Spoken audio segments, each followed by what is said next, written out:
J'ai à peine terminé de mettre en ligne le premier épisode de Lire le Média que je m'aperçois que Claire Gallois est de retour sur Le Point. Elle a écrit un nouvel article traitant de jeux vidéo et j'ai eu envie de l'analyser. Elle commence par poser un décor à son article. Fière d'avoir déclenché, dit-elle, l'agressivité des gamers, elle se demande pourquoi cet article, banal à ses yeux, a pris autant d'ampleur. C'est simple, les gamers ne sont pas des abrutis finis, ils portent une réflexion sur leur environnement et aiment la partager avec les autres. Preuve est faite que les jeux vidéo ne fabriquent pas que des tueurs, mais aussi des êtres pensants par eux-mêmes. Elle relève la moyenne d'âge des répliquants, de 30 à 45 ans, et le fait qu'ils soient presque tous des hommes. En fait, ce n'est pas très compliqué, les hommes jouent certainement plus aux jeux vidéo que les femmes, et même quand ces dernières y jouent, elles ne s'en vantent pas. Pour la moyenne d'âge, pour le coup, je suis plutôt d'accord avec elle, les jeunes gamers ne sont pas tellement intéressés dans le partage de points de vue, et c'est déplorable. Cependant, la preuve est faite que tous les jeunes gamers ne deviennent pas des tueurs, puisqu'ils sont encore sur internet à 45 ans. Elle s'étonne de devoir des excuses à jeuxvideo.com, et elle n'a pas tort d'ailleurs, mais elle a donné un coup de pied dans la fourmilière des forums du site qui contiennent un paquet de gens prêts à dire n'importe quoi. Mais ce n'est pas une majorité, et je suppose que ce que reproche le site à Madame Gallois, c'est de ne montrer qu'une image négative de ces forums. Elle s'excuse, sans le penser, mais elle s'excuse. Bien sûr, elle relève des commentaires au choix, macho au possible, pour se défendre des méchants qui jouent.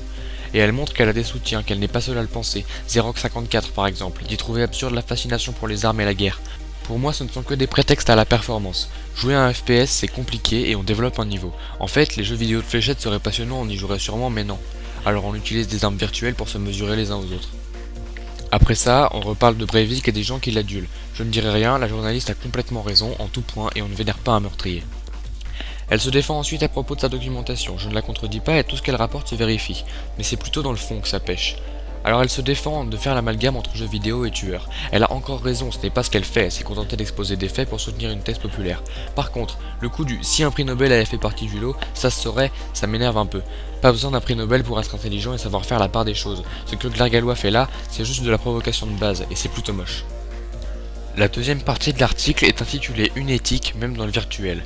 La journaliste commence par retomber sur ses pattes en montrant clairement que son ignorance sur le monde du jeu vidéo est vite compensée par sa connaissance des conventions de Genève. Elle explique, en récitant bien son cours comme il faut, qu'un traité a été adopté pour limiter l'accès aux jeux vidéo violents et qu'il serait très souvent appliqué sur des jeux comme Call of Duty. Alors certes, il serait répliqué, ce serait peut-être utile, tout dépend de la manière dont c'est fait. Ce qui me dérange plus, c'est d'avancer cela comme un argument.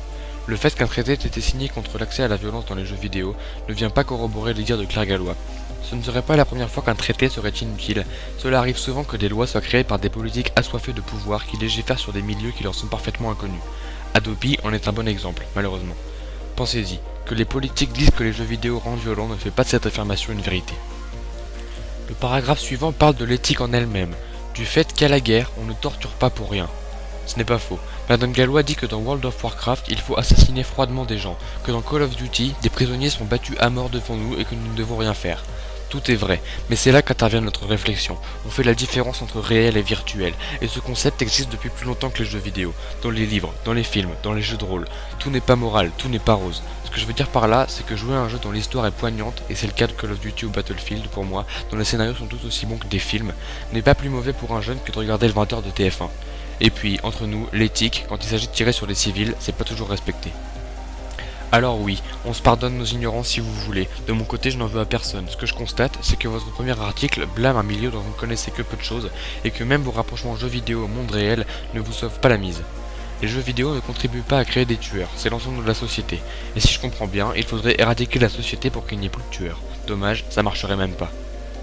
Cet article se termine sur une citation de commentaire. Un commentaire qui dit que le jeu vidéo et la société en général mènent l'homme à ne plus imaginer mais à consommer des choses toutes faites et toutes cuites. C'est vrai, la société veut des moutons et elle en fabrique. Mais tout le monde n'est pas à mettre dans le même panier. De tout temps, certaines personnes ont créé des choses pour d'autres qui en ont parlé.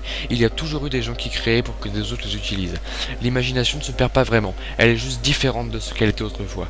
L'important, au fond, c'est que tout le monde ait le droit d'imaginer, que tout le monde ait le pouvoir de créer et de partager, de parler et de faire ce qu'il aime. Peu importe d'où la passion vient tant qu'elle existe. L'homme qui consomme n'est pas un homme faible, c'est un homme actuel, qui prend part à la société et qui régit sa vie comme il l'entend.